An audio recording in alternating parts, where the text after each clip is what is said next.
Halo para Bagger Hunter, ketemu lagi dengan saya Eros Perwita di channel The Investor. Di video kali ini saya ingin sharing mengenai tips bagaimana jika saya menyusun portfolio lagi dari nol.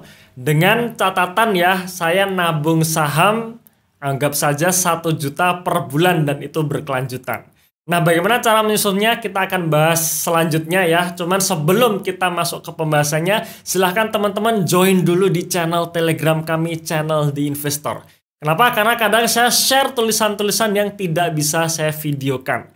Untuk join di channel Telegram kami, teman-teman cukup klik linknya di dalam deskripsi di video ini atau di dalam kolom komentar yang sudah kami pin. Dan sekali lagi hanya lewat link ini saja ya, jangan di searching. Karena kalau teman-teman searching takutnya nanti masuk ke akun bodong, akun penipuan yang mengatasnamakan kami, padahal itu bukan kami.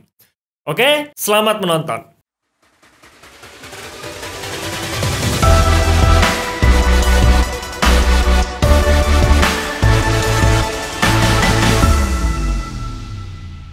Baik, sebelum kita masuk ke pembahasannya ya, sebelum saya melakukan step by stepnya menyusun portfolio dari nol, nah hal terpenting ya, hal terpenting yang harus kita pahami adalah mengenai goal. Ya, goalnya, targetnya, apa targetnya? Nah, kalau saya sendiri teman-teman, saya tidak punya target angka, dalam artian saya tidak punya target misalkan harus 30% per tahun atau 20% per tahun. Tidak seperti itu. Tapi target saya hanyalah mengalahkan IHSG saja. Kenapa? Karena strategi kita kan, strategi saya sendiri kan buy and hold. Artinya ya nanti bakalan mengikuti market portofolio saya. Jadi kalau market turun, ya otomatis kinerja portofolio juga turun. Nanti kalau market naik, otomatis kinerja portofolio juga naik. Itulah kenapa saya tidak punya target angka, melainkan hanyalah mengalahkan IHSG. Berapa target saya? Hanya 10% di atas IHSG. Ya, jadi acuannya adalah IHSG dulu. Nah, baru kita masuk ke yieldnya ya, yield di atas IHSG-nya. Nah, kalau teman-teman lihat tabel ini ya, kalau misalkan kita perhitungkan kenaikan IHSG selama 11 tahun ya, dari 2010 sampai 2021, maka IHSG sendiri telah memberikan yield 160% selama 11 tahun. Ini sudah menghitung compounding ya, artinya kita perhitungannya adalah beli di tahun 2010 sampai di tahun 2021. Nah, sekarang bayangkan jika portofolio kita itu hanya mengalahkan IHSG 10% saja, dan ternyata perhitungannya selama 11 tahun itu memberikan return 655%.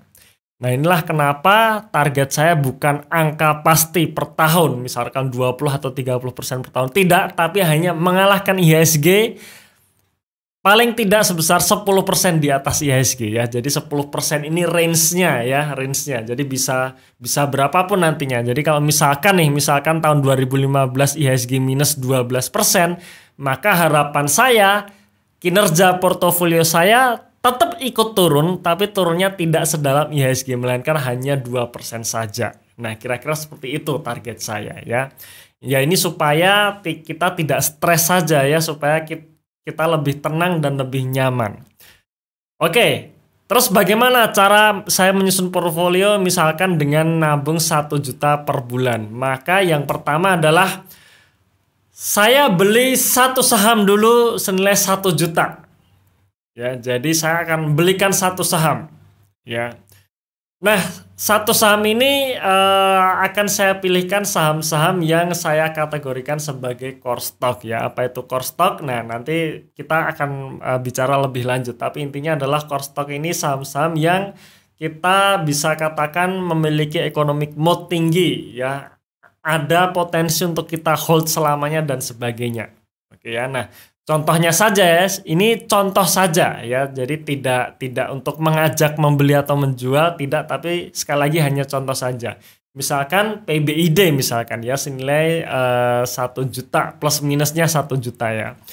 Kemudian di bulan kedua ya, bulan berikutnya ya, sekali lagi saya nabung saham 1 juta lagi, berarti di bulan kedua ada tambahan 1 juta lagi. Nah, 1 juta ini akan saya belikan saham baru ya, alias saham yang kedua. Saya tidak tambah muatan PBID, tapi saya beli saham yang kedua. Nah, saham yang kedua ini saya akan pilihkan saham-saham yang istilahnya saham siklus ya. Saham siklus dalam artian saham siklus ini kita beli di harga murah, kita jual di harga mahal, alias kita cari capital gain di sini. Nah, ini contohnya adalah LSCP, contoh saja ya. Kemudian yang ketiga, bulan ketiga ya. Maksud saya bulan ketiga masukin duit lagi 1 juta ya. Nah, misalkan di bulan ketiga tersebut harga saham PBIDA dan LSCP ini turun ya, turun 10%. Apa yang saya lakukan? Apakah saya akan menambah muatan atau beli saham yang ketiga? Nah, saya pilih membeli saham yang ketiga. Ya, ini contohnya saja misalkan saham Dimas. By the way, teman-teman sekalian ya, ketiga saham ini teman-teman bisa lihat analisanya ya dengan membaca ebook kami ya, dan teman-teman bisa dapatkan ebook kami secara free, secara gratis, di mana ebook ini berisi analisa dari 3 saham ini ditambah 2 saham lagi ya, yaitu ITMG dan United Tractor, yang teman-teman bisa download secara gratis di dalam deskripsi di video ini atau di dalam kolom komentar yang sudah kami pin ya. Silahkan teman-teman download secara gratis. Oke, kemudian bulan keempat ya, bulan keempat sekali lagi masukin dana lagi 1 juta. Nah, misalkan ketiga saham tadi, PBID, LSCP dan juga Dimas harganya minus. Apa yang saya lakukan? Nah, saya akan menambah beli lagi. Sorry, bukan menambah muatan ya, tapi saya beli saham keempat. Ya, saham keempat yang contohnya ini misalkan Sido ya. By the way, analisa mengenai Sido ini pernah kita bahas beberapa waktu yang lalu, teman-teman bisa tonton lagi. Nah, jadi paling tidak saya pegang 4 saham dulu. Kenapa? Karena supaya porsinya terjaga. Jadi kalau saya pribadi, kenapa minimal 4? Karena supaya tidak ada satu saham yang porsinya di atas 25%. Nah, itu untuk saya ya, untuk diversifikasi saya. Dan 4 saham ini dipastikan dari minimal 3 sektor yang berbeda. Nah, baru di bulan kelima ya ada tambahan lagi dana 1 juta dan misalkan masih ada saham-saham yang minus. Nah, di situ saya baru tambah muatan ya, tambah muatan terutama saya akan pertimbangkan yang pertama kinerjanya tumbuh ya. Misalkan seperti sekarang kuartal 1 publikasi sudah mulai keluar, nah saya akan prioritaskan tambah muatan di saham yang kinerjanya di kuartal 1 ini naik. Seperti itu.